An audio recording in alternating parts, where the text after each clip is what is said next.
Veja no ICL Notícias, segunda edição.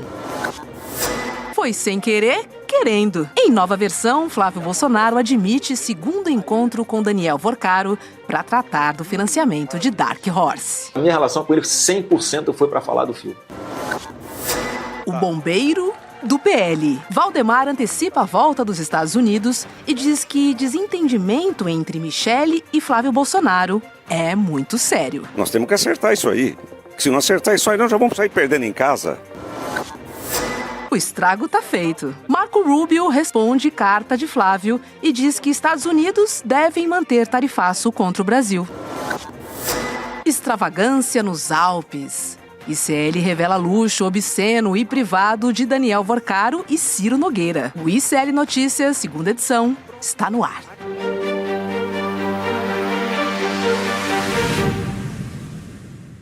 Olá, seja bem-vindo e bem-vinda ao ICL Notícias, segunda edição, deste dia 26 de junho de 2026. Hoje, sextou. Hoje é sexta-feira, dia de mandar um abraço especial a toda a equipe da TV GBI, mais uma parceria da retransmissão do ICL. É sempre importante lembrar que o nosso jornalismo, ele não chega só através do YouTube ou pelas rádios. O ICL também é exibido em algumas emissoras de televisão que estão espalhadas pelo Brasil.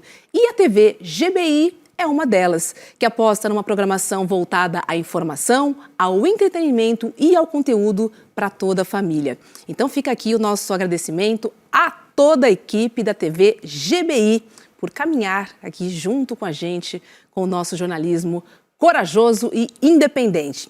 Não esqueça, tá? Se você também quiser fazer parte da nossa comunidade, desse time de parcerias, é só mandar um e-mail para retransmissão@icl.com.br.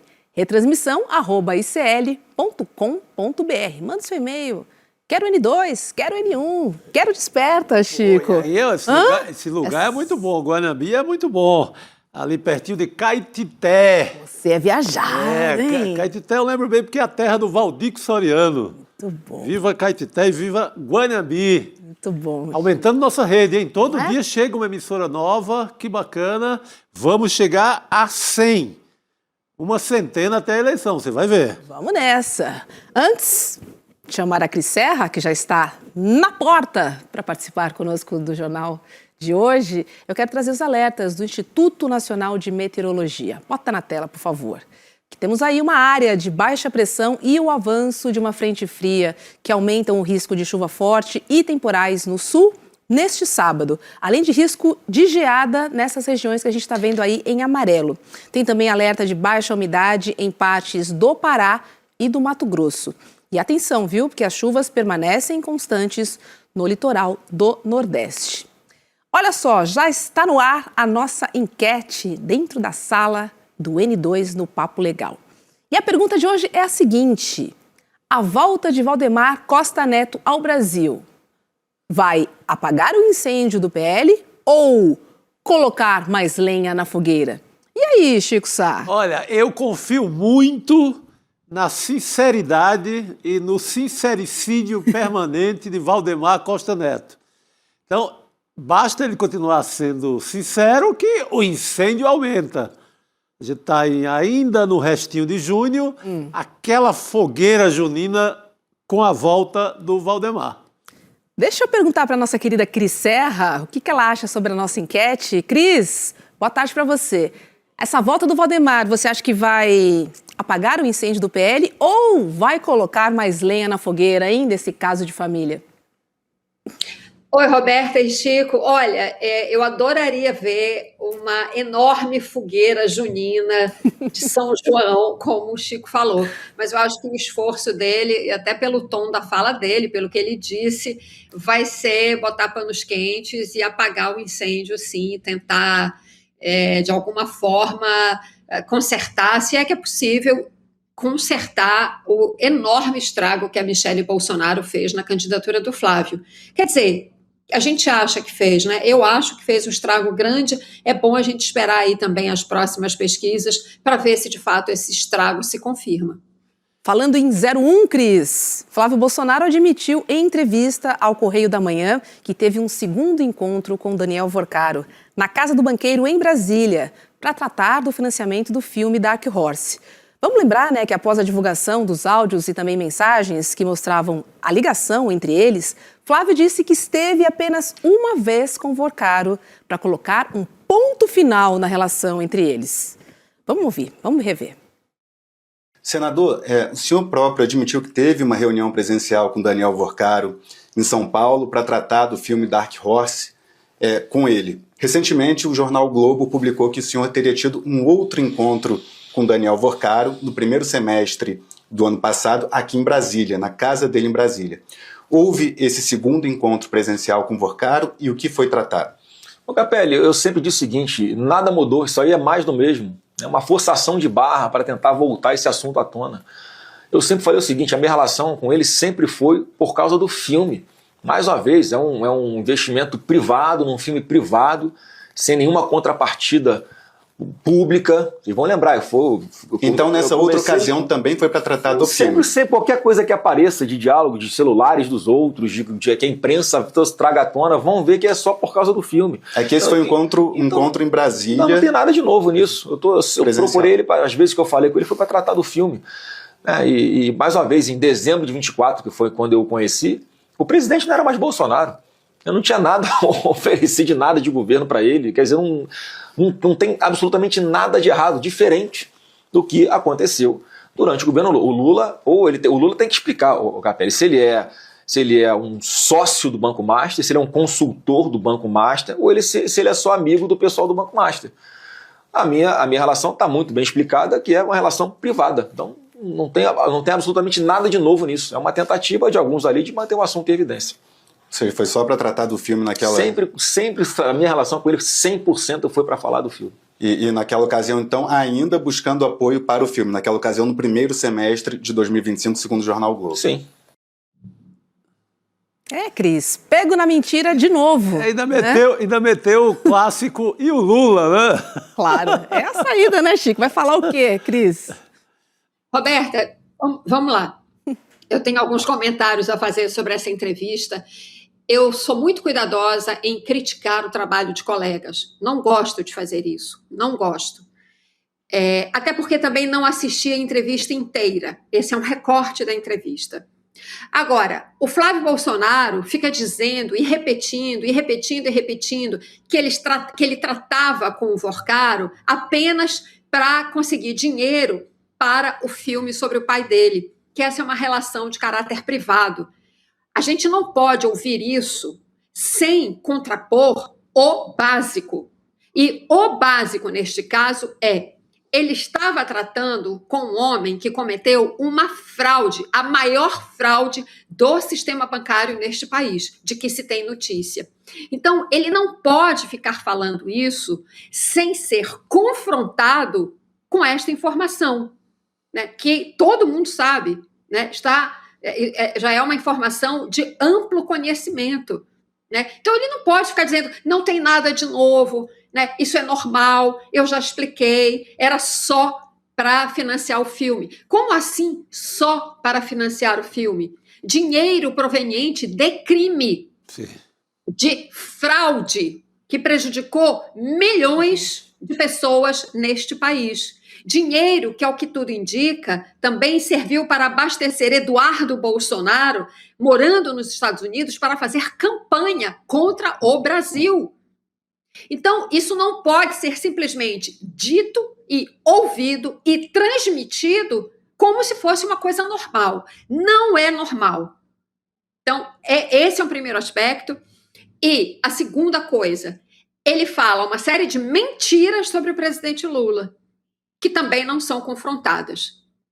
Né? Então, assim, desculpem a veemência, né? Até porque, como nós estamos aqui reproduzindo a mentira que ele falou, então a gente precisa aqui botar os pingos nos is. O que é mentira e o que é uma versão que não para em pé, que é essa de que é tudo normal, que eu peguei dinheiro para fazer um filme. Não é normal, este dinheiro é proveniente de crime e para isso estão sendo feitas uma série de investigações que vão mostrar né, a extensão dessa cadeia criminosa, a qual o esquema Bolsonaro e da família Bolsonaro está umbilicalmente ligada.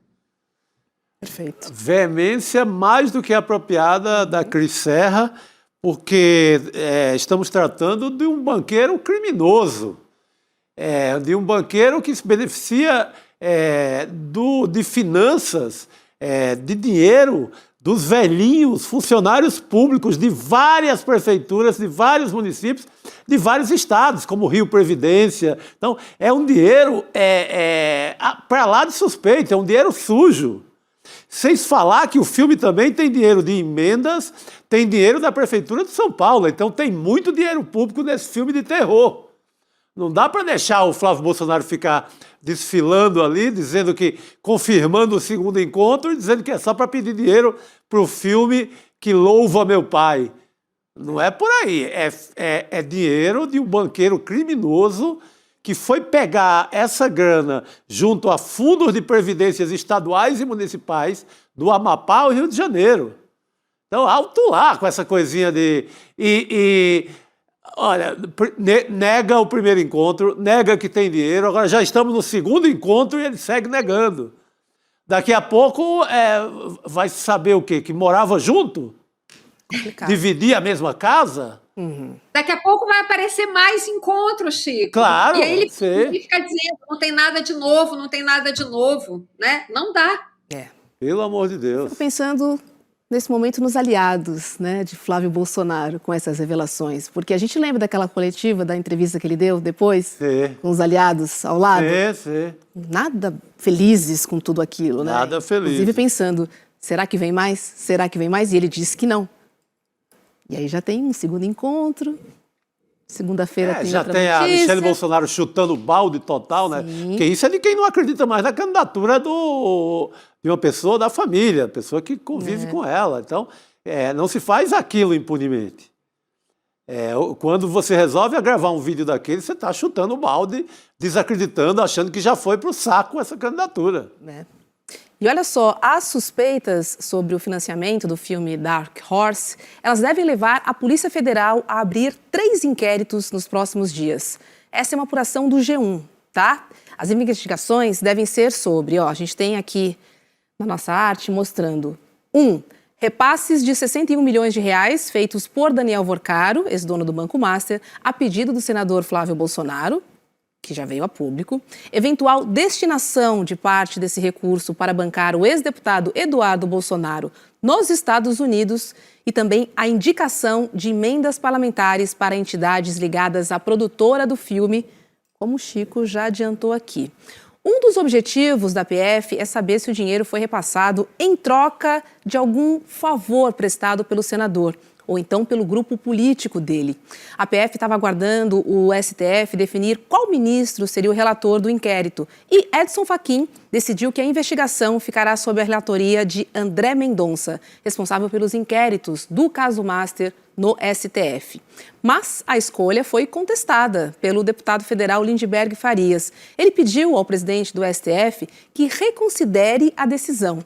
O argumento é de que não há demonstração concreta de conexão entre a apuração sobre o filme e outro procedimento sob a relatoria de Mendonça, fundamento utilizado para justificar a redistribuição. Uma apuração da Globo News, em outra frente, diz que a Controladoria Geral da União está fazendo um pente fino nas emendas destinadas a entidades controladas por Carina da Gama, que é produtora do filme Dark Horse. A auditoria vai apurar se o dinheiro público de emendas parlamentares, que foi, parar no filme de Bolsonaro, se teve desvio de finalidade. Ou seja, foram para uma finalidade e acabaram servindo para outra. O relatório será enviado ao ministro Flávio Dino. Cris. Roberta, para você ver, olha o que a gente estava falando aqui antes, né? A extensão da rede criminosa, que vai dar origem a 3 inquéritos, né? Se não tiver mais pela frente. Mas tem 3 que são claramente delineados.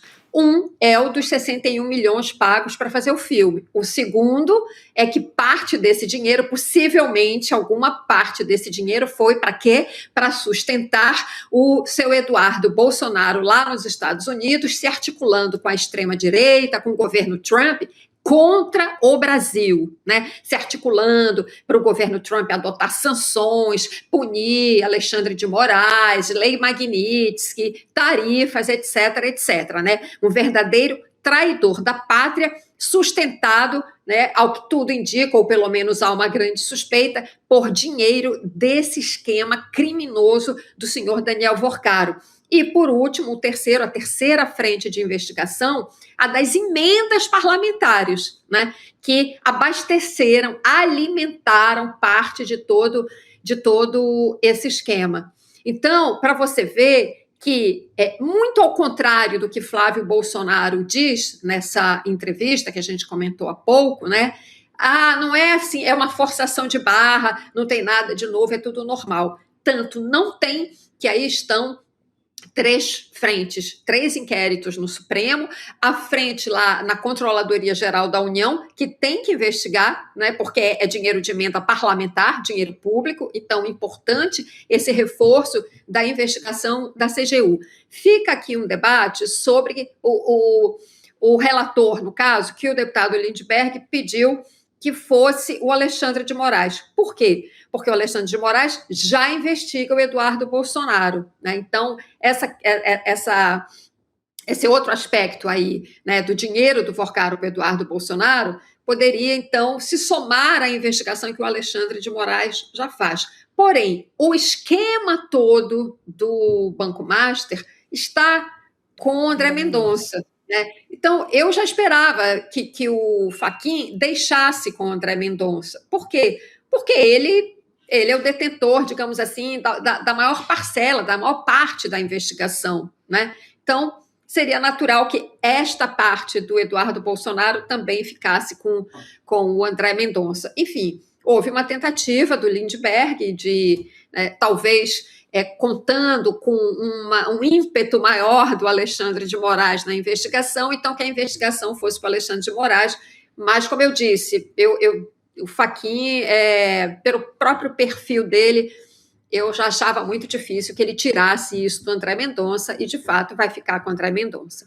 Agora, Chico, o fato isso precisa ser investigado, né? Você falou algumas vezes aqui no N2, e a investigação da Dark Horse, não vão fazer nada sobre o filme. Acho que agora vai, pelo Roberta, menos porque, aí, 3 olha, frentes. Hoje, a gente tem 1 mês e 10 dias por aí, já desse caso. Você tem 1 mês que o Flávio Bolsonaro promete prestar conta. Foi no dia 15 de maio que estourou. E nada. Né? A PF não gastou meio litro de gasolina atrás desse povo.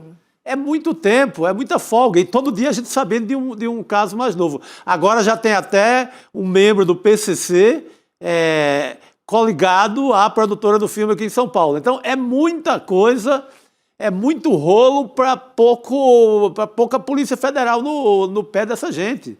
Não houve, não mexeu. Fora o jornalismo, o que o jornalismo fez, principalmente o jornalismo do Intercept, não há nada nesse caso. Ninguém mexeu.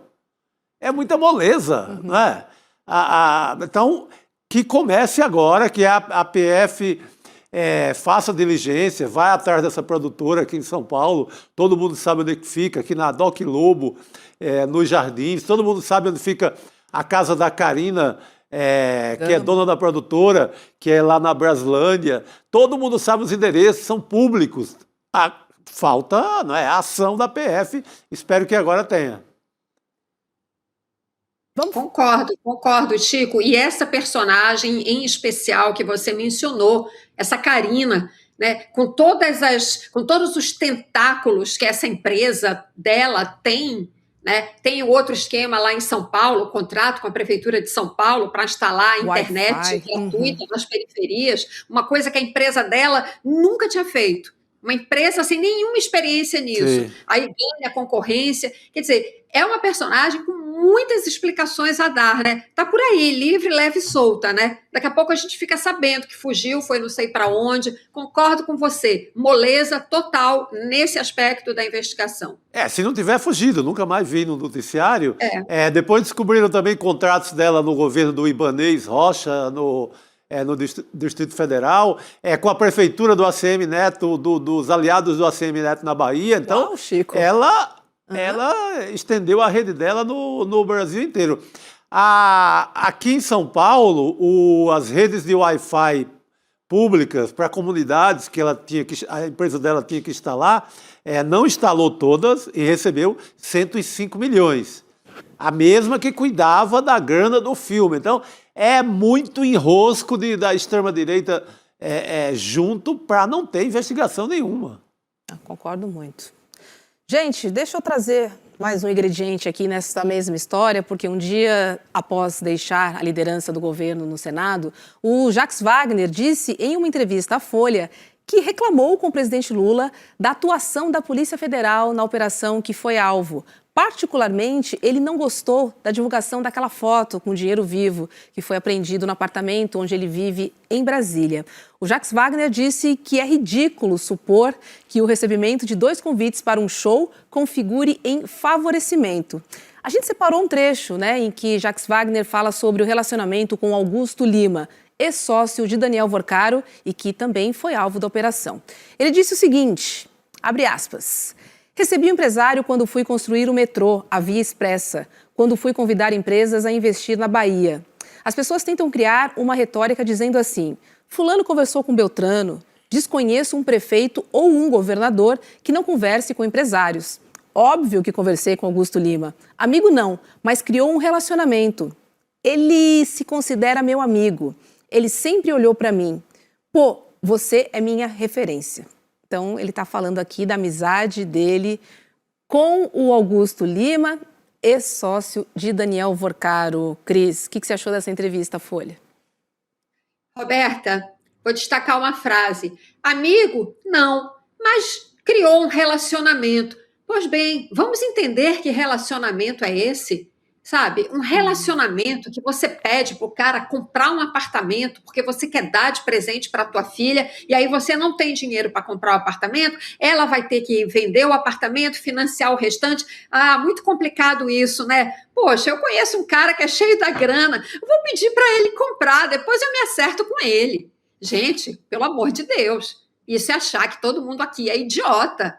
Sabe? Por favor, olha, com todo respeito ao senhor Jacques Wagner, sabe? Eu até concordo com essa parte dele, isso que ele falou na entrevista, a espetacularização, isso é uma coisa que ocorre mesmo na Polícia Federal, teve aquele auge com a Lava Jato, é preciso ter cuidado para que não voltem os excessos da Lava Jato, sabe? Espetacularização de ação policial é muito ruim, sempre, né? Nisso ele tem razão, mas me desculpe, isso não é o principal. O principal é ele explicar, né, que tipo de relação de fato ele tem com esse empresário, né, e que ações aconteceram entre eles, como essa história do apartamento da filha, que não está bem explicada. Né? A primeira entrevista dele foi ruim, eu considero a segunda agora ainda pior. Né? Essa naturalidade com que um político,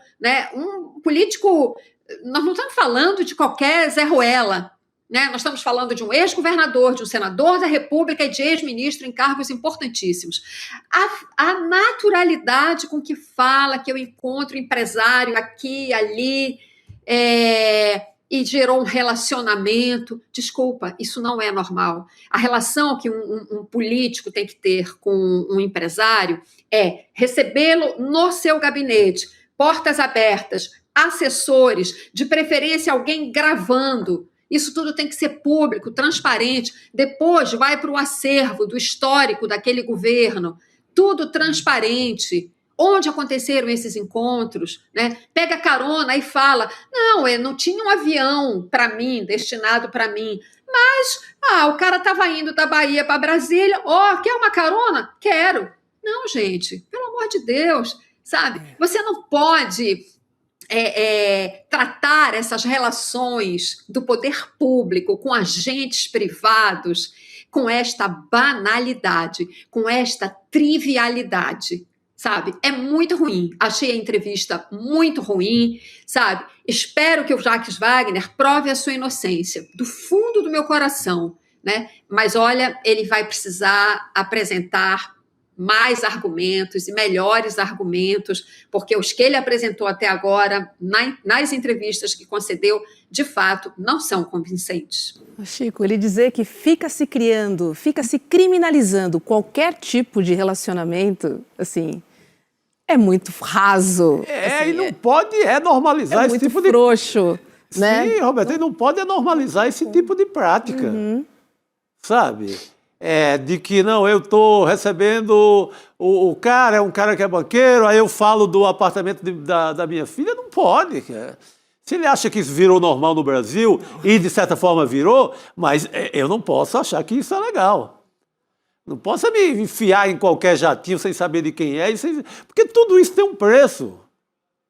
Tudo isso é cobrado em favorecimento, cobrado em uma nova reunião. Recebe hoje meu amigo que é de tal empreiteira. Tudo isso é cobrado. Nada disso fica de graça.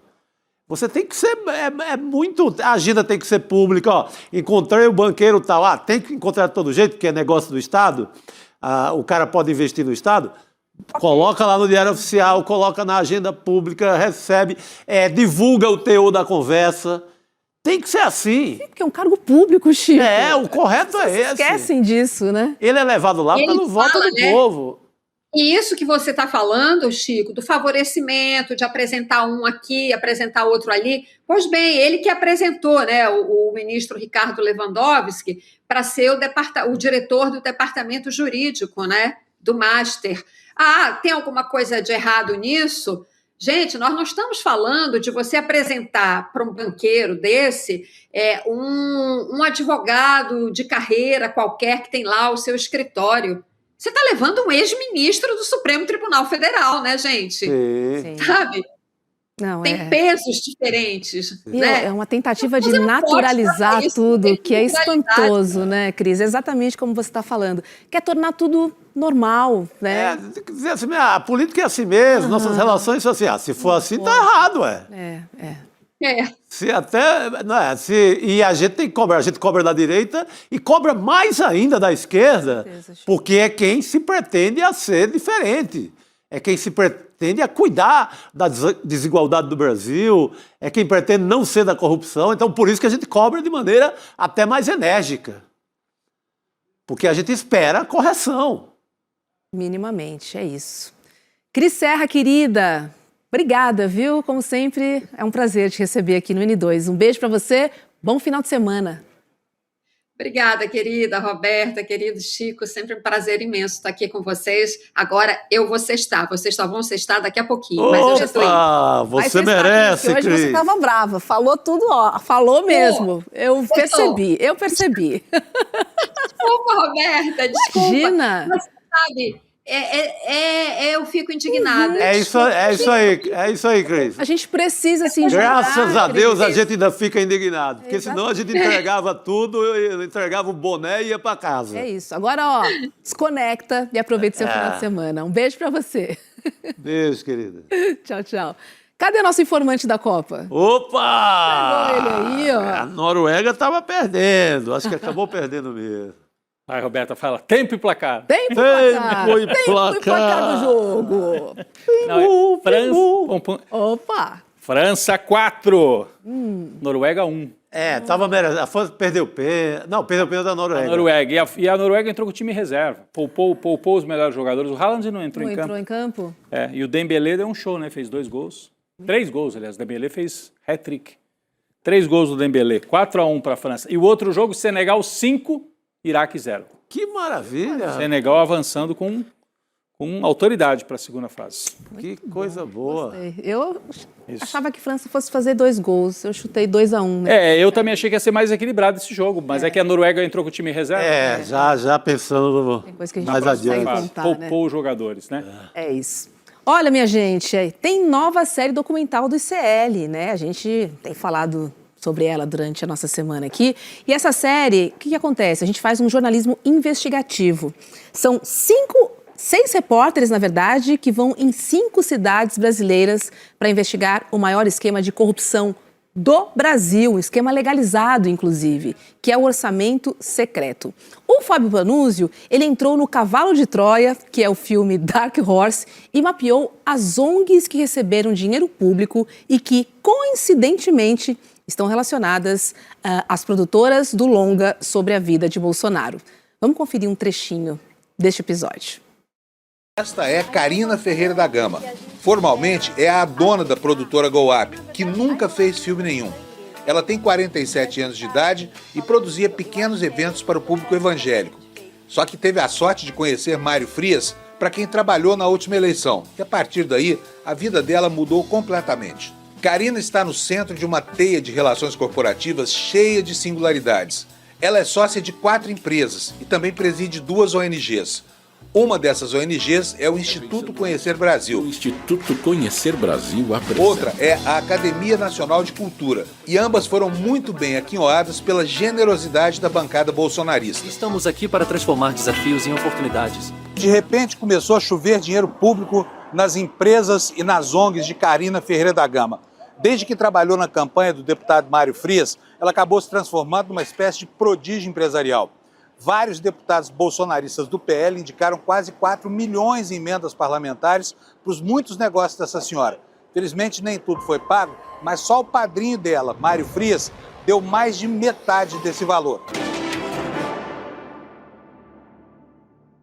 Caramba, esse é o repórter Fábio Panunzio. Voltando aos tempos de reportagem. Que eu conheci nos plantões aí, nas portas também. dos políticos e tal. Olha só, mas olha que... De volta às ruas, Fábio Panunzio. É, muito bom. Gente, que padrinho tem Carina, né? É. Mário Frias, Frias. Não, essa história é muito interessante.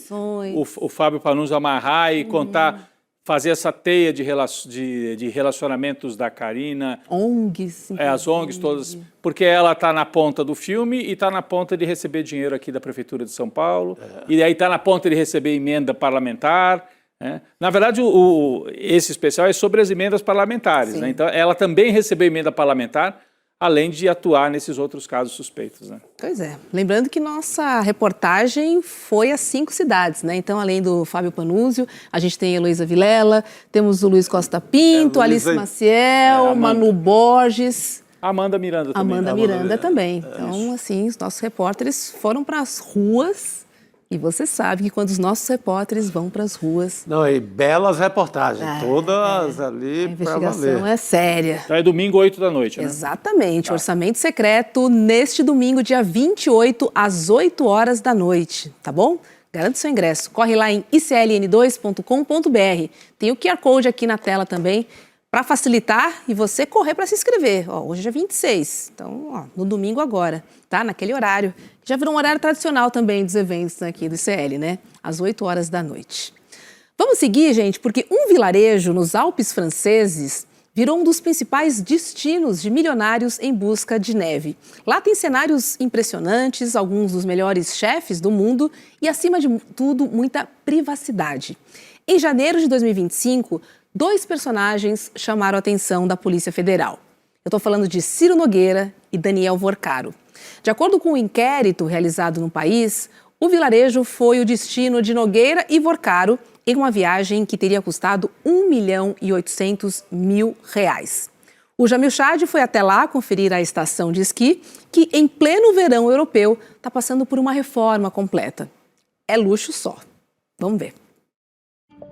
Nós estamos em Courchevel, uma das estações de esqui mais exclusivas do mundo, aqui nos Alpes franceses. É para cá que todos os anos algumas das maiores fortunas do planeta vêm passar o inverno, esquiar, fazer negócios, sem dúvida nenhuma. O local é conhecido como uma espécie de santuário, um local onde ninguém, nenhum hotel, por exemplo, é autorizado a dizer o nome dos seus convidados, justamente para manter a privacidade dessas grandes fortunas. E claro, entre eles, Daniel Vorcaro e Ciro Nogueira. Vieram até aqui, segundo, pelo menos, a investigação da Polícia Federal, a partir dos telefones, dos celulares de Daniel Vorcaro. E agora nós do ICL vamos mostrar para vocês justamente Courchevel e a sua extravagância. Courchevel é realmente um dos locais mais exclusivos do mundo, mas é também um local excludente. Eu estou aqui numa das imobiliárias da cidade e olha só, você pode comprar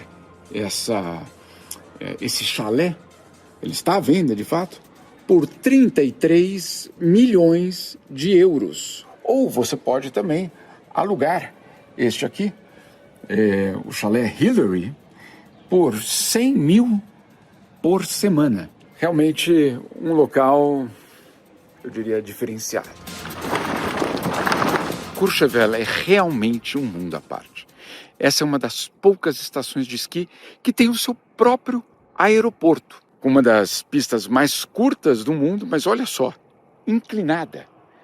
Ou seja, para pouso e decolagem, são poucos os pilotos, as companhias de táxi aéreo, que sabem fazer justamente esse pouso. Óbvio, uma tentativa de trazer os mais ricos do mundo, que, sem dúvida nenhuma, não querem pegar o carro para fazer esse trajeto até esse local extremamente exclusivo. Essa pista, me comentava agora um dos funcionários aqui do aeroporto, ela fica absolutamente repleta durante o inverno. Claro, momento principal da estação de esqui, sem dúvida nenhuma, aqui nos Alpes. Mas ele estava me contando algo curioso. São poucos os pilotos que se atrevem a fazer esse pouso, inclusive porque, olha só, a pista termina nesse precipício.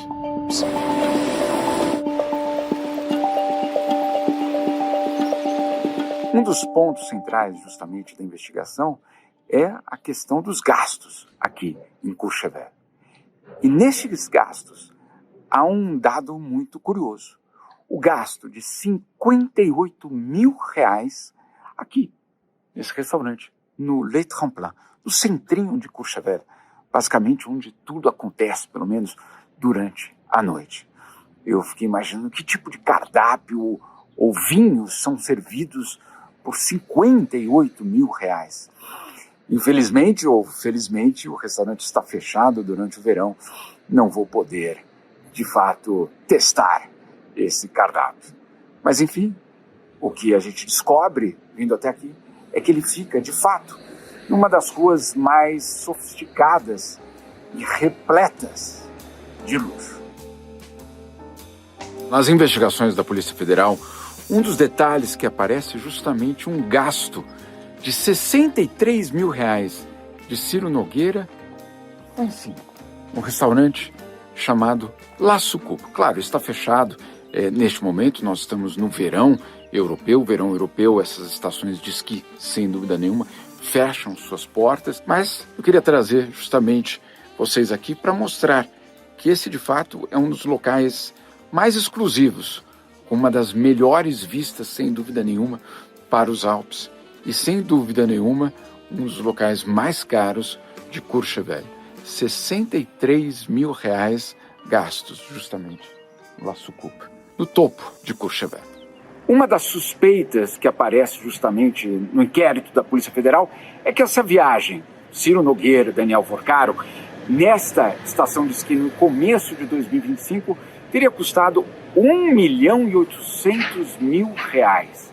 Eu, sinceramente, fiquei muito surpreso com esse dado, apesar de morar aqui, perto da região, há 25 anos. Mas quando você chega ao centro de Courchevel, você começa a entender. Sem dúvida nenhuma, um dos locais mais exclusivos do mundo, um dos locais mais caros do mundo, justamente para a elite financeira global, inclusive brasileiros. Todos os dados apontam que, sem dúvida nenhuma, Courchevel fica numa espécie de outro planeta, pelo menos no que se refere ao acesso de grande parte da população mundial.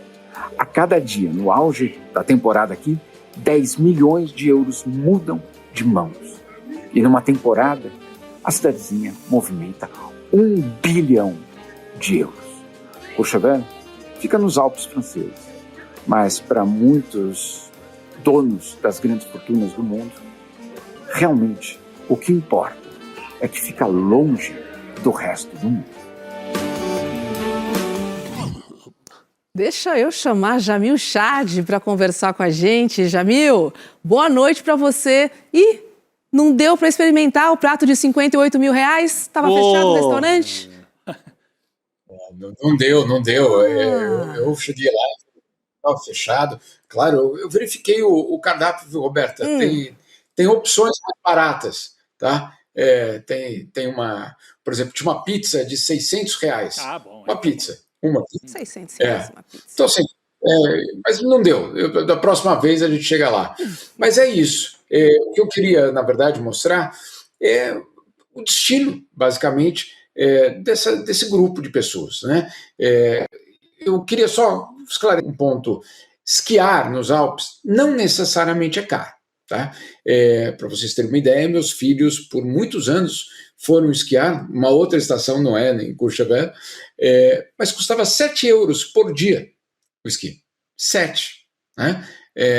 Eu diria mais barato do que o cinema. Então, não é verdade que esse preço é necessário para você esquiar. Não é verdade. Agora, o que acontece em Courchevel? Acontece que o preço é cobrado dessa forma justamente para criar uma espécie de muro e garantir que só aquelas grandes fortunas do mundo estejam ali dentro, desfrutando e, no fundo, esbarrando uns com os outros. Algumas coisas muito curiosas aconteceram nessa viagem, porque, claro, eu fui perguntando, Roberta, para os funcionários, principalmente dos hotéis, falou, olha, eu sei que vocês não podem dizer quem são os clientes de vocês, mas pessoas com essa dimensão de dinheiro, o que elas fazem aqui? O que acontece aqui de extravagante ou de diferente? Aí me contaram todo tipo de história que você possa imaginar, até Réveillon com animais de verdade, né? Imagine só a loucura no inverno. Mas tem um aspecto que também é muito curioso, que é justamente o fato de que várias polícias em vários locais do mundo, inclusive a polícia francesa, Roberta, olha com muita atenção para Courchevel, porque há uma grande suspeita de que seja uma espécie de polo de lavagem de dinheiro. Né? Então, óbvio, né? A pizza não custa 600 reais. O chalé, será que ele custa mesmo 33 milhões de euros? Ou é uma forma de você garantir que, por exemplo, você tenha aquele dinheiro transformado em um ativo legítimo? Né? Então, por exemplo, um outro caso que me contaram lá, numa das joalherias da cidade, você pode comprar colares de 2 milhões de euros. Por que você vai para uma estação de esqui comprar um colar de 2 milhões de euros? Então, claro, existem várias investigações, é um local, eu diria, muito curioso, mostra uma extravagância e um luxo obsceno, mas é repleto de, eu diria, pontos de interrogação, inclusive sobre os valores. Nada justifica esses valores. E aí fica a pergunta, por que alguém pagaria tanto dinheiro? Eu queria primeiro dar os parabéns para o Jamil, porque é uma reportagem que leva a gente, né? A gente entende em que lugar que nós estamos.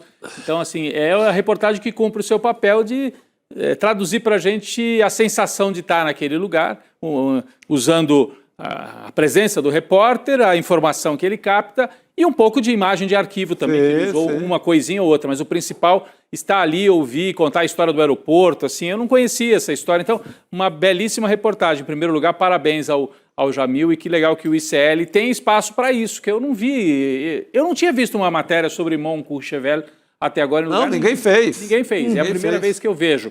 Mas isso não, muda que o papel do jornalista é contar como é que as coisas são, né? Então, essa turma do exclusivismo absoluto não quer que isso apareça. Não. Eles querem viver nessa, né, como se tivesse uma névoa ali na frente. Um mundo à parte, né? Um mundo à parte, como o Jamil disse, uma espécie de condomínio fechado que não precisa ser fechado com um muro. Ele é fechado pelos preços. Os preços são um muro nesse condomínio não é nem de rico, é de hiper, super, super ricos, né? Rico vai pro Guarujá, aqui em São Paulo.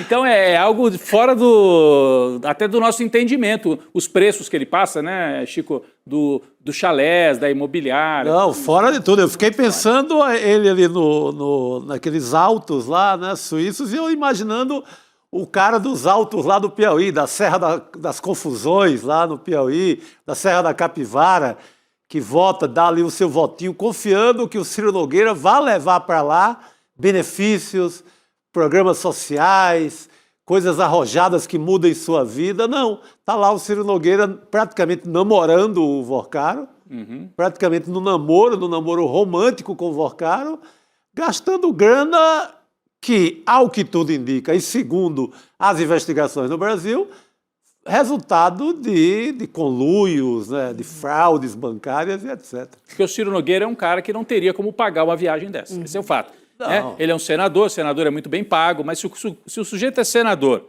e é honesto, não tem nenhum acerto, não tem como pagar a ida a um lugar desse pelos preços que o Jamil disse. Aliás, ficar na vida que o Ciro Nogueira leva, né, que ele vive nessas estações luxuosas do mundo inteiro, isso é impossível com o salário de senador. É isso, que já é um baita de um salário, que já é uma casta brasileira. Mas isso é possível porque ele se junta a essas pessoas. É impressionante. Aliás, por que essas pessoas se juntam com ele? Para serem favorecidas nos seus negócios. Então, não é um encontro normal de duas pessoas que estavam andando e se encontraram porque eram ricas, não. Eles se encontraram para fazer negócios com dinheiro público. É isso que é a gravidade. E foi por isso que o Jamil foi lá, né? Porque a partir daquela foto, né, Jamil? Imagino que o ponto de partida da tua reportagem foi aquela foto dos dois abraçados ali, com aquela imagem que é bonita, né? Ao fundo, não dentro. É maravilhosa. Mas a paisagem é belíssima, né? Sem dúvida. A paisagem é belíssima, o local realmente foi muito bem escolhido, o local da construção dessa estação de esqui. Mas, além daquela foto, Rodrigo, no próprio inquérito, quando eles avaliam os gastos do cartão de crédito, que eu fui atrás é justamente vamos dizer assim, no traço do dinheiro. Né? Follow the money. Né? A ideia do follow the money é o nosso princípio. Então, tá bem, aonde é que foi gasto o dinheiro? Foi nesse restaurante? Vamos nesse restaurante. Onde mais ele gastou? Naquele local? Vamos naquele local. Então, para tentar reconstruir. Agora, insisto, se era para esquiar, não necessariamente Courchevel é o local. Né? Você pode ir para outros locais. A pergunta que fica é, por que é que Daniel Vorcaro convidou Ciro Nogueira para um dos locais mais ricos e caros do mundo? Essa é a pergunta. O que ele queria com isso? Qual era a tentativa de Daniel Vorcaro em relação a Ciro Nogueira? Queria convencer ele do quê? Ou era um presente sobre o quê? Ou qual era a intenção? São essas perguntas que eu acho que nós temos que fazer, porque o local em si é um local exclusivo para a elite financeira mundial. É isso, não tem nenhuma dúvida. Agora, eu imagino que seja a pergunta seguinte de qualquer inquérito. Ok? Se eles foram juntos para esse local, gastaram R$1.800.000, que eu, sinceramente, olha, faz 26 anos que eu moro aqui na região, fica 2 horas da minha casa. Courchevel fica 2 horas da minha casa. Eu nunca tinha passado nem perto, porque não tem condição de você entrar, né? Não tem condição de você falar, vamos tomar um sorvete em Courchevel. Não vou levar meus filhos para comprar um picolé ali em Courchevel. Não dá, né? Não rola, né? Não iremos. Mesmo trabalhando no ICL, não dá, né? Exatamente. Uma bola só, Chico.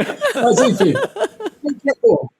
Aí, quando eu primeiro li essa parte do inquérito, eu fiquei com muita dúvida. Eu falei, mas como é que se gasta R$1.800.000 numas férias? Eu não sei, numa estação de esqui, insisto que é minúscula, é minúsculo o local, não é pequeno, é minúsculo. Então como é que você gasta tudo isso? Quando você chega lá, você começa a descobrir, claro, tem hotel que à noite é €70.000, tem um chalé que é 100.000, né? E assim por diante. Ali nos cardápios, Roberta, que eu não entrei no restaurante, mas obviamente tive acesso aos cardápios, e o cardápio, várias garrafas por €20.000, €15.000, garrafa de vinho. Então, sim, você pode chegar. Perdão, tinha um sushimi que eu gosto muito, mas estava 1.100 euros, não deu, né? Não vou comprar um sushi. Deixa para a próxima. 1.100 euros, deixa. A próxima vez que você vier aqui em São Paulo, vai na Liberdade aqui. Que mais legal. Mas olha só que curioso, eu acabei de fazer a apuração, etc., saí dali, saí de Courchevel e fui na cidadezinha ao lado. Eu falei, vou escrever daqui mesmo, já mandar os vídeos aí para os nossos produtores, porque, claro, fizeram um trabalho espetacular em reunir todos os vídeos. Aí eu sentei num restaurante e pedi um prato. E foi 12 euros o prato. Já dá. São 15 minutos. Então, eu insisto, esse preço não é o que vale aquele prato. É um muro. É o muro da exclusão. É para você garantir que naquele restaurante só entra uma classe de gente. Ponto final. Mas eu volto à pergunta original. Por que é que Daniel Vorcaro levou o Ciro Nogueira para um dos lugares mais caros do planeta? Gente, uma viagem que custa R$1.800.000. Para você gastar esse dinheiro, obviamente que você está pensando num retorno infinitamente maior. Sim. Você diz o Vorcaro... Lógico, se eu estou investindo R$1.800... É que não era gasto, era investimento, não? Exatamente, é um investimento. Assim. A questão é descobrir qual foi o investimento. Vou contar só uma historinha, porque também a outra pergunta que eu fiz foi, claro, se as pessoas vão lá, não só, eu não estou falando do Daniel Vorcaro e o Ciro Nogueira, mas as pessoas que vão frequentemente lá, elas estão acostumadas com aquele valor. Que tipo de gente é essa, né? Que chega e gasta tudo isso? Mas a minha pergunta foi outra para os funcionários dos hotéis. Que extravagâncias essas pessoas pedem e fazem? Eu queria saber, né? Afinal de contas, quem tem tanto dinheiro para basicamente torrar, de repente tem pedidos estapafúrdios. E aí um garoto me contou uma história espetacular, que agora no último inverno, um casal que estava num dos quartos do hotel que ele trabalha, o marido liga para a recepção e fala assim, eu gostaria para amanhã 1.001 rosas para decorar o meu quarto. Né? Agora, coloque isso num contexto. É inverno, no topo do menos 15 graus, que é mais ou menos a temperatura que faz, né? E longe de tudo. Aquele aeroporto, depois a gente até fala do aeroporto, mas aquilo ali tudo é porque é muito exclusivo e muito, obviamente, isolado. Aí o hotel, como é que eu vou arrumar 1.001 rosas? Né? E claro, o hotel, porque também tem essa questão, né? O hotel não pode perder esse cliente, é um cliente muito rico, com muito dinheiro, que vai falar mal ou vai falar muito bem desse hotel. E o hotel foi atrás das rosas e conseguiram organizar uma entrega de 1.001 rosas para o quarto desse senhor, para ele decorar para a mulher dele esse quarto. E aí foi uma operação, né? O rapaz estava me contando que foi realmente uma operação. Eu falei, mas quanto custou? Ele falou, o cara até riu quando a gente falou, porque a gente pensou, puxa, a gente tem que avisar o preço antes, né? E o cara não quis nem saber, pagou sem problema nenhum. Custou 16.000 euros esse buquê, né, de rosas. 16 euros por rosa, né? Faz a conta aí em português, Chico, porque eu sou de humanas, mas é isso. Então essas pessoas que estão ali também, eu diria, se encaixam nesse cenário. Não é só o local que é extravagante, são as pessoas que desembarcam ali, que obviamente também têm esses comportamentos. E várias outras histórias para lá de impublicáveis algumas, inclusive. Chico, eu não sei se vocês iam perguntar alguma coisa. Eu fiquei imaginando as perversões, porque se você quer... Essa da rosa é a mais boazinha. Essa da rosa, o cara estava numa dívida sem tamanho com a mulher, né? Mentiu muito durante uma década, queria pagar 16.000 rosas. Pode ser. Mas imagina as outras histórias. Não, eu ia perguntar, Jamil, são pessoas da onde? São europeus, são, sei lá, a gente fica pensando, mas talvez seja até são sheiks árabes que vão para lá. São os bilionários do mundo, né? Do mundo inteiro. Você tem uma ideia, assim, da onde que procedem essas pessoas que frequentam? Ou são franceses mesmo, na maior parte, que vão para lá? Tem de tudo, porque, de fato, ali a nacionalidade só tem um nome, dinheiro, né? Essa é a única identidade.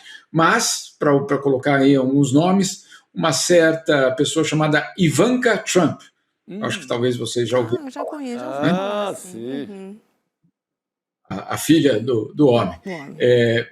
Obviamente, o pessoal da Arábia Saudita, do Catar, do Bahrein, a monarquia do Marrocos, mas também muitos russos, claro, até a invasão da Ucrânia, depois isso mudou por conta, claro, das sanções, mas muitos russos desembarcando ali, vários americanos e, claro, a elite francesa, mais, eu diria, aquele clubinho mais fechado e vários europeus, sem dúvida nenhuma. Mas é global, Rodrigo, porque realmente essa elite no topo do mundo, ela realmente é globalizada. Ela não tem, para ela não existem muros, não existe passaporte, não existe absolutamente nenhuma limitação. A limitação é, obviamente, comprar. Qualquer limitação que exista, ela é, obviamente, comprada.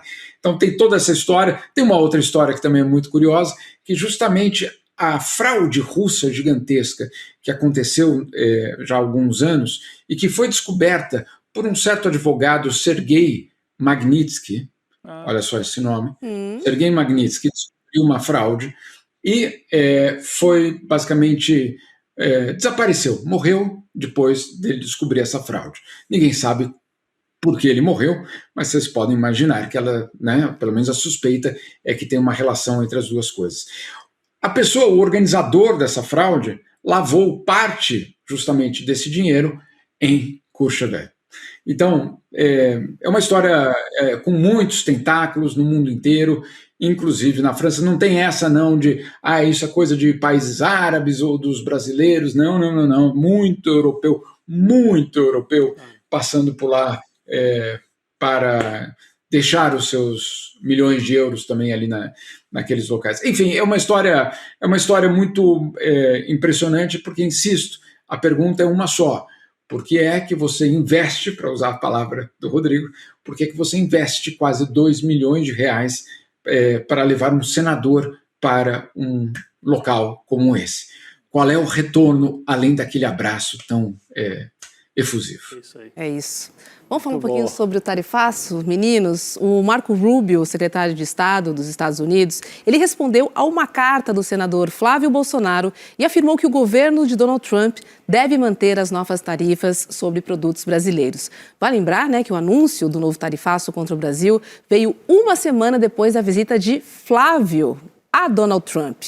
No documento, o Rubio cita questões e diferenças no comércio digital, no PIX, nas tarifas e no desmatamento ilegal.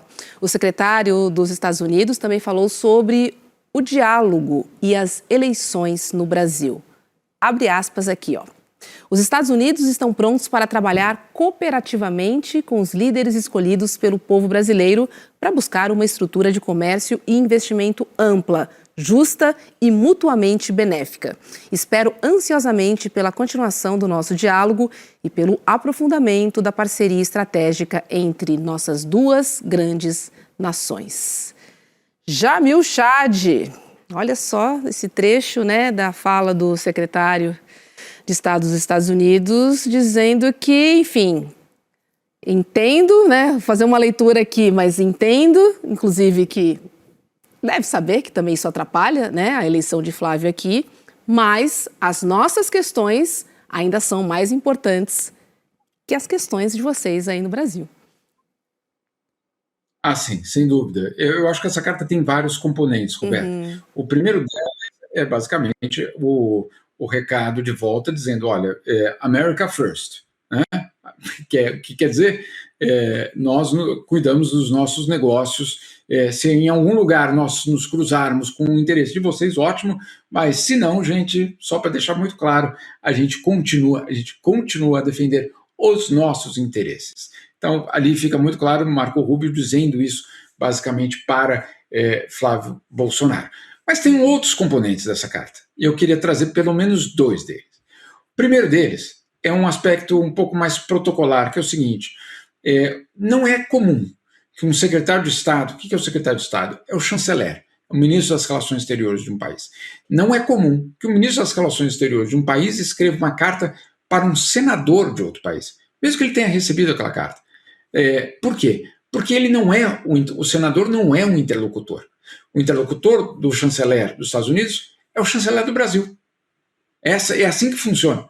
Esse é o. Ele pode conversar com outra, claro que ele pode conversar com outras pessoas, mas existe um protocolo, existe uma praxe diplomática que não é brasileira, é mundial. O chanceler conversa com o chanceler, o presidente conversa com o presidente e assim por diante. Essa carta para Flávio Bolsonaro foi interpretada no governo brasileiro como uma tentativa do Marco Rubio, não necessariamente de todo o governo de Donald Trump, mas do Marco Rubio, de dizer: ele é meu interlocutor. Eu reconheço ele, Flávio Bolsonaro, como meu interlocutor. Então isso é muito importante. Por que é importante? Porque se a gente chegar no momento ali de alguma crise, a gente já sabe, vamos dizer assim, qual camisa o Marco Rubio vai vestir.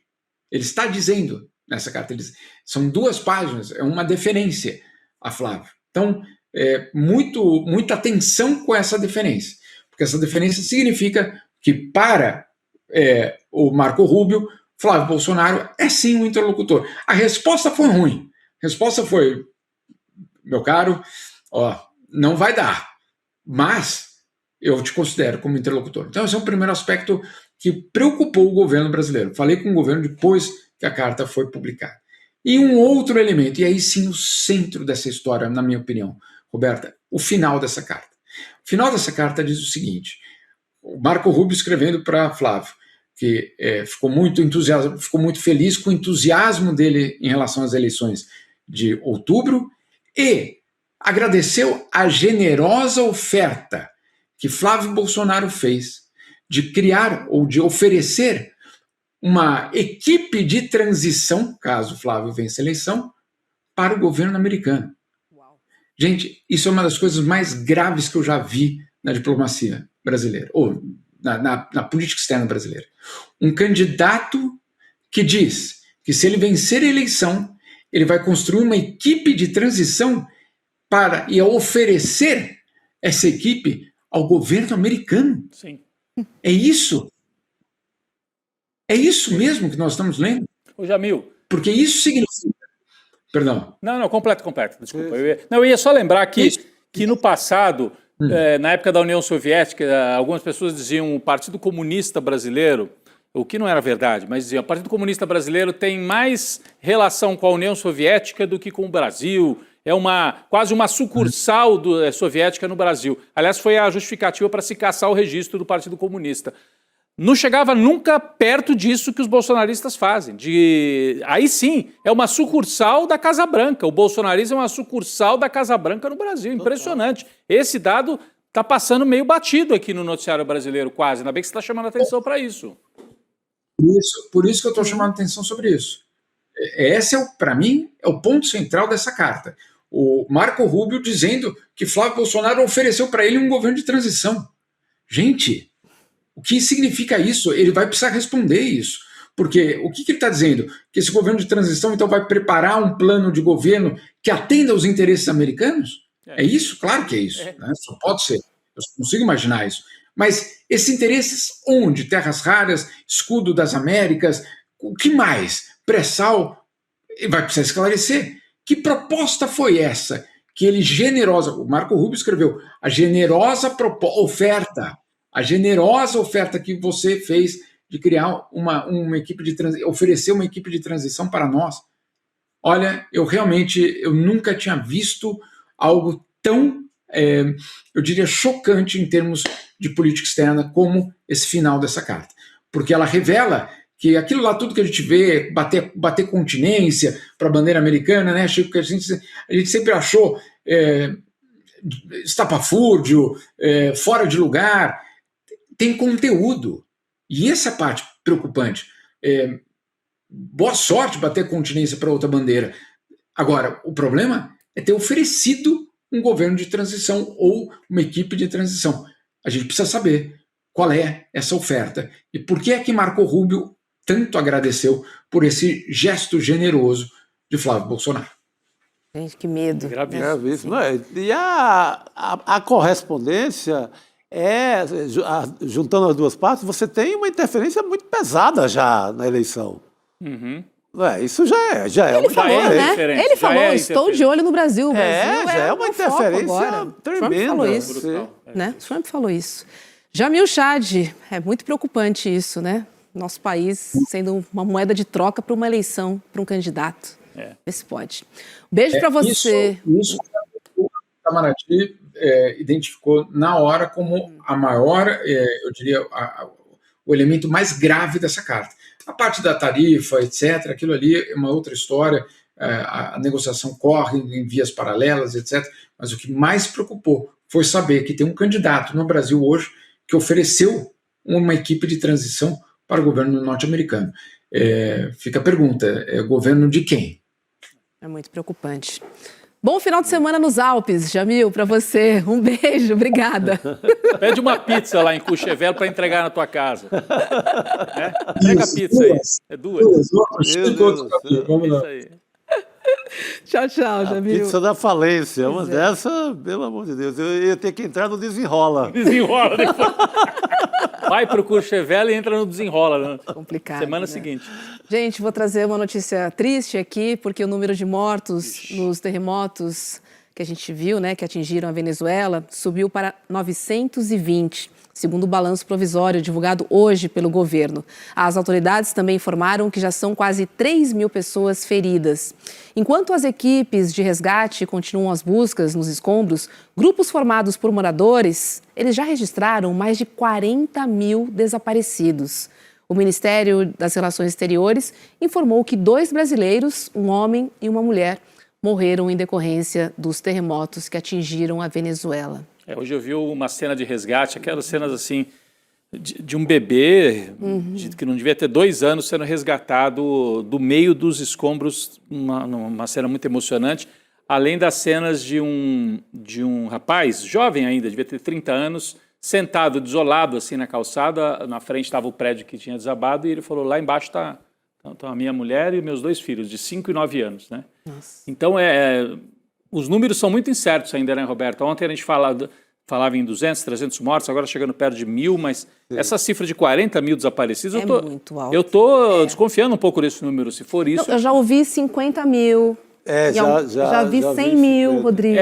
Vamos aguardar. A Venezuela também está com... O Estado está muito fragilizado, então não sei se tem condição de fazer essa contagem de maneira tão organizada. Na verdade, essa contagem é de um grupo de venezuelanos que detectaram, no número total, 40 mil pessoas desaparecidas. Assim, tem prédios gigantescos, conjuntos, né, de 2, 3 blocos que vieram abaixo. A gente torce para que muita gente tenha conseguido sair antes, mas...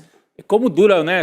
Quanto dura um tremor? Eu nunca passei por algo desse tipo. Eu também nunca passei por terremoto. Dura 2, 3 minutos, até a pessoa tomar a decisão de sair correndo, às vezes não dá tempo, né? Não dá tempo de sair do prédio. E a estrutura também, né? As estruturas desses prédios, eles não têm como eles fazem, como é que eles dizem, uma construção já pensada no terremoto, como no Japão, por exemplo. Então, assim, abala muito. Vem tudo para baixo. Até porque a Venezuela, a gente estava até falando isso, né? Não tem uma tradição, né? Você não ouve falar tanto de terremoto na Venezuela, né? Mas no Chile, sim, né? Chile, parece que lá tem um encontro de 3 placas. 3 placas, sim. São 3 placas ali que se encontram Nossa Senhora. Ali na Venezuela. Triste. Olha só, na edição desse sábado, a revista Liberta traz uma reportagem especial sobre a publicidade das bets nas transmissões da Copa do Mundo. A reportagem é assinada por Juca Kfouri, Lúcio de Castro e Juliana Prats. Nós temos o depoimento de uma das autoras da reportagem, a Juliana Prats, que eu contei aqui, que passou por um drama pessoal e transformou o luto em luta. Vamos ver. Eu não sabia nada sobre apostas online. E acabei sabendo da pior forma possível, que foi quando meu irmão tirou sua própria vida. E quando eu achei, ele deixou a senha do celular e eu abri e vejo que ele tinha jogado roletas em plataformas legalizadas.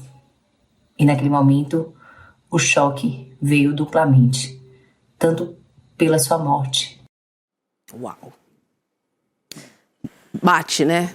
Que dá, de fato, a Juliana é a noção da realidade. Ela é auditora do Tribunal de Contas do Estado da Bahia, o irmão também era. O irmão era auditor. Portanto, devia ter um salário alto. Né? E perde o irmão nessa tragédia, né? Uma doença, uma epidemia nacional. Não é brincadeira, não é social, entretenimento, né? É sobre isso. Olha, a edição dessa semana também tem artigos exclusivos do nosso querido Jamil Chad, do Luiz Costa Pinto, da Nina Lemos, do Leandro Demore, Adriana Ferreira, João César de Castro Rocha, que está chegando aí daqui a pouquinho, e muito mais. A gente tem a capa aqui para você ver, muito boa, né? Do Casé a la Tigrinho. Capa da revista Liberta, que está dizendo que essa é a Copa das Bets. Faça sua assinatura. Vai lá em icl.com.br/revista para receber as edições todos os sábados. icl.com.br/revista. Falei no nome dele, olha ele aí, professor João César. Olha o homem na área. Bem-vindo, boa noite. Boa noite. Boa noite, Roberta. Boa noite, Chico. Boa noite, Rodrigo. Boa noite. O homem que previu toda essa rebelião da Michele, professor João César, previu. É verdade, lembro aqui. Além de professor, mestre é um profeta. Está lá na previsão dele que ia acontecer isso. E até uma treta pública, professor. Estou aqui com vocês. Sim, exatamente. Que ela ia voltar ainda para fazer o confronto. Professor. Isso, pois é. Falamos sobre isso? Vamos falar sobre isso, porque a crise entre Michele e Flávio, ela forçou o presidente do PL, o Valdemar Costa Neto, a antecipar a sua volta ao Brasil. Valdemar estava nos Estados Unidos, foi lá para assistir a Copa, mas teve que voltar. E aí, no aeroporto, em Miami, ele foi entrevistado pela repórter Kelly Matos, da Rádio Gaúcha. Vamos ver o que ele disse. Então, eu estou aqui em Miami, estou indo para São Paulo, antecipei minha viagem, porque isso é muito sério. A Michele tem um preço para nós que não tem, o que ela fez pelo PL, mulher no Brasil, não tem preço. O Flávio está com a eleição quase empatada com o Lula. Eu tenho que conversar com a Michele chegando e com o Flávio. Nós temos que acertar isso aí. Se não acertar isso aí, nós já vamos sair perdendo em casa. Vamos ter que acertar. A grande discussão é a questão do apoio e o Ciro Gomes, né, o que está acontecendo no Ceará. O que o senhor defende? Veja bem, o Ciro fala mal, ele briga até com o irmão. Briga até com a família toda. É o jeito dele. Agora, o que acontece? Não trata-se da nossa preferência. O Ciro é um homem sério, que tem muitos defeitos. Ele teve defeitos de atacar todo mundo, mas é o único que tem chance de vencer o PT.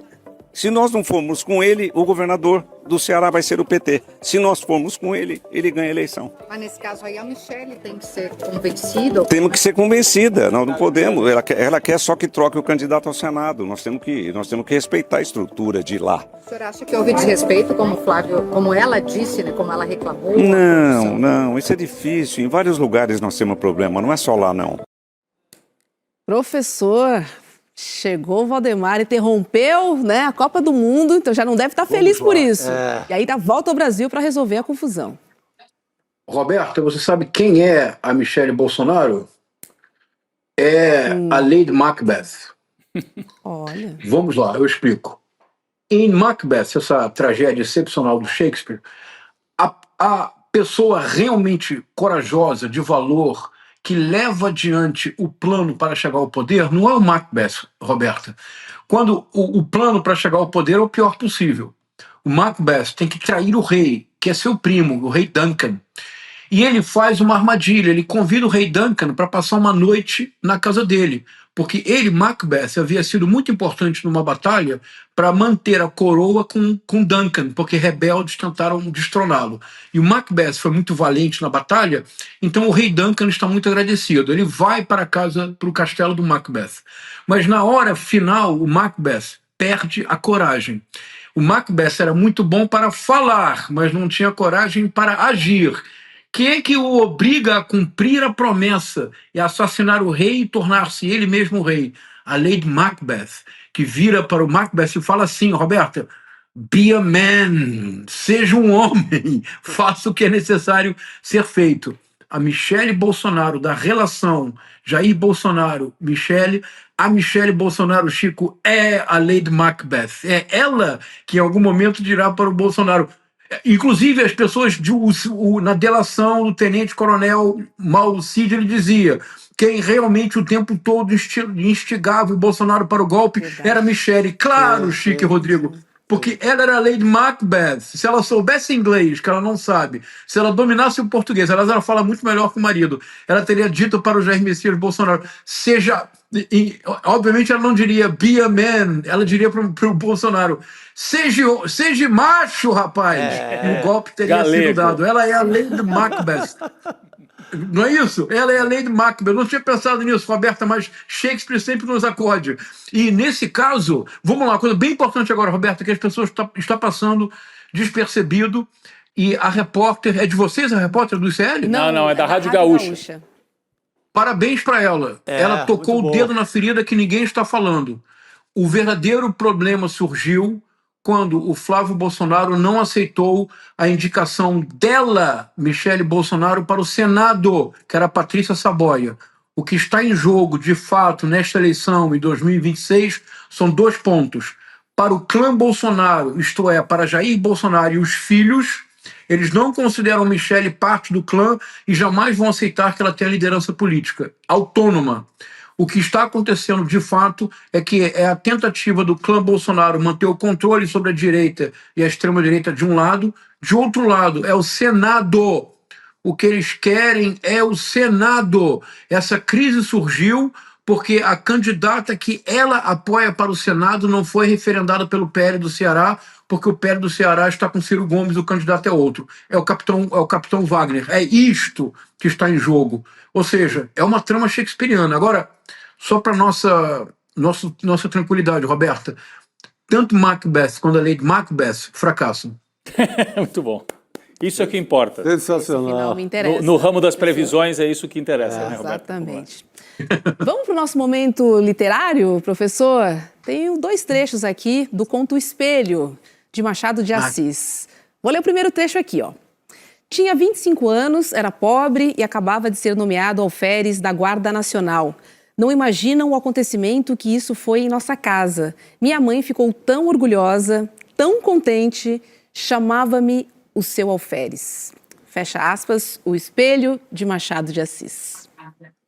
Contexto. Este conto é de 1882 e está reunido no melhor livro de contos do Machado, que só tem obra-prima, que é o Papéis Avulsos. No conto, o personagem, o Jacobina, tem a palavra-chave que o Machado coloca de maneira sutil.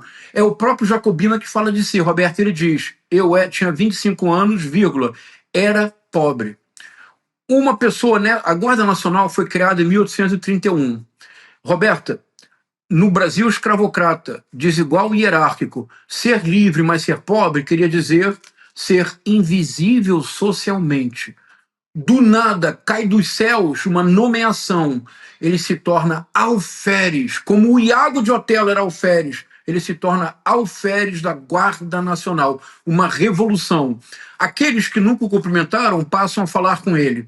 Aqueles que nunca o reconheceram agora cumprimentam a farda. A própria família que o ignorava, as pessoas mais ricas da família, fazem um convite a uma tia, que é viúva de um capitão, que faz ele um convite para passar um final de semana com ela no seu sítio. Mas ela diz, não deixe de trazer a farda. Esse é o contexto para a segunda passagem. Muito bom, né, Chico? Esse conto é sensacional. Eu li quando eu era bem mais novo, é espetacular. Muito bom. Vou trazer o segundo trecho, professor. Diz assim, ó. Lembrou-me vestir a farda de alferes. Vestia, aprontei-me de todo. E como estava de fronte do espelho, levantei os olhos. E não lhes digo nada. O vidro reproduziu então a figura integral. Nenhuma linha de menos, nenhum contorno diverso. Era eu mesmo, o alferes, que achava, enfim, a alma exterior. Ai, adoro fazer isso. leitura.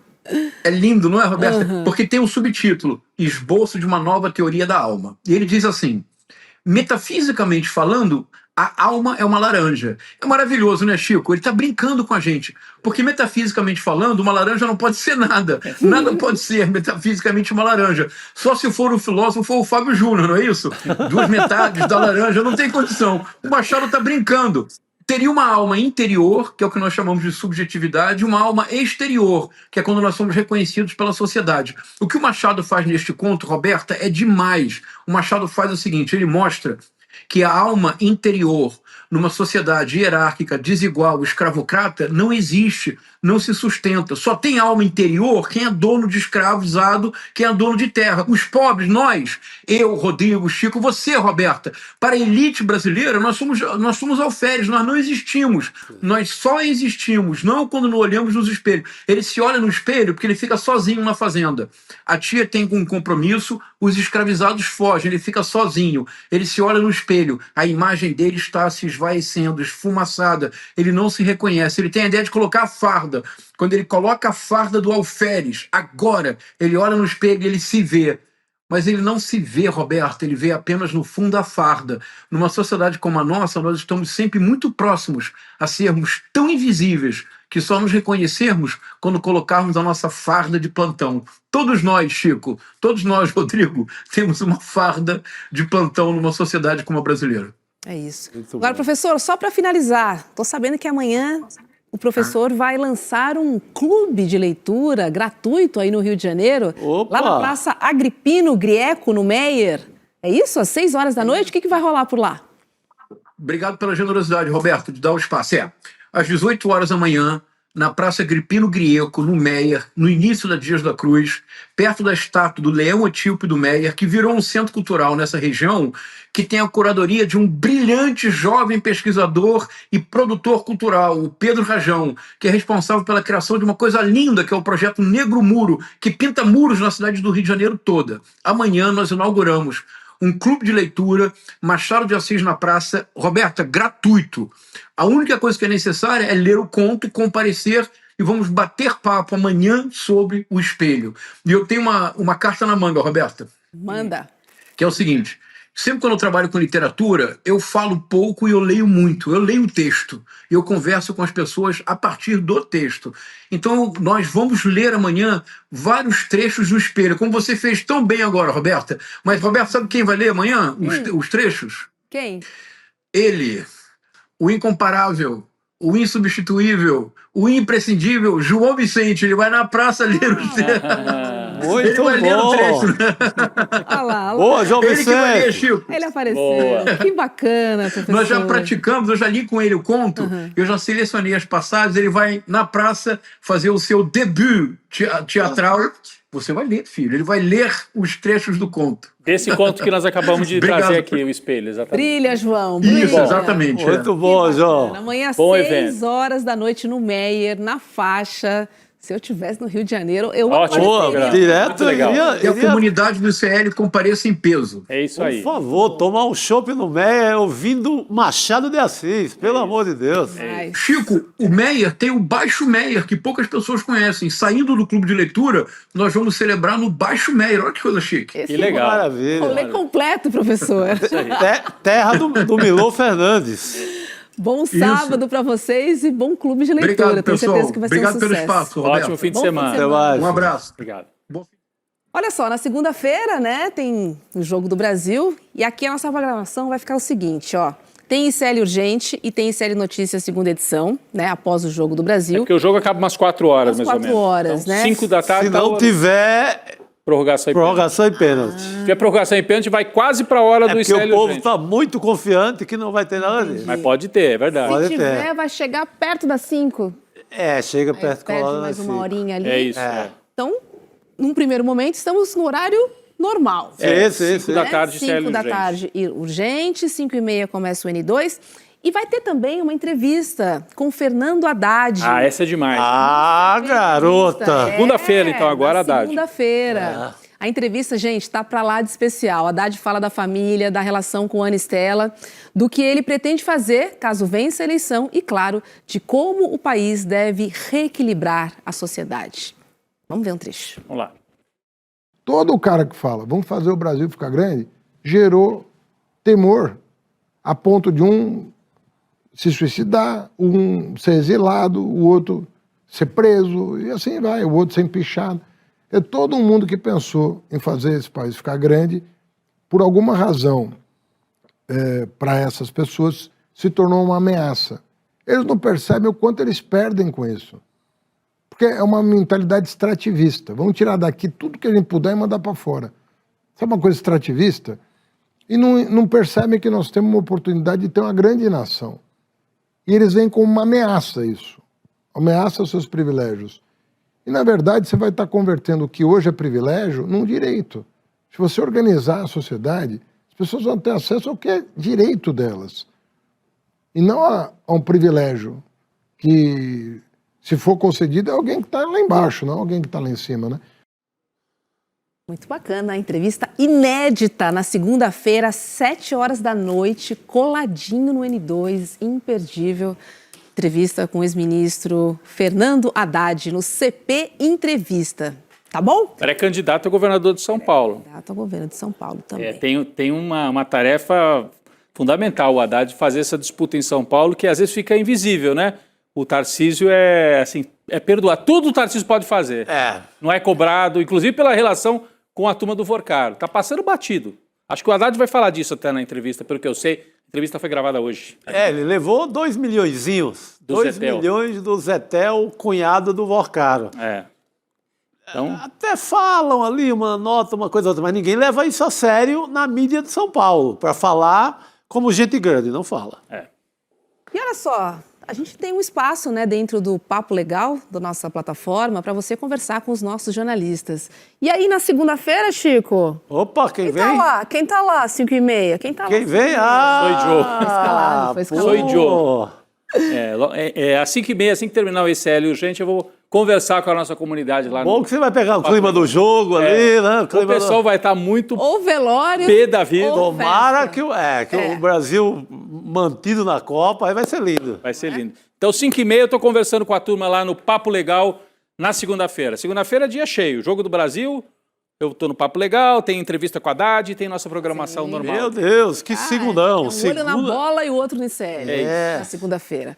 Vamos dar uma olhadinha na nossa enquete, falando em Papo Legal, porque a nossa enquete fica na página do N2, lá no Papo Legal. Olha, o pessoal tá achando que Valdemar vai voltar para o Brasil e colocar mais lenha na fogueira.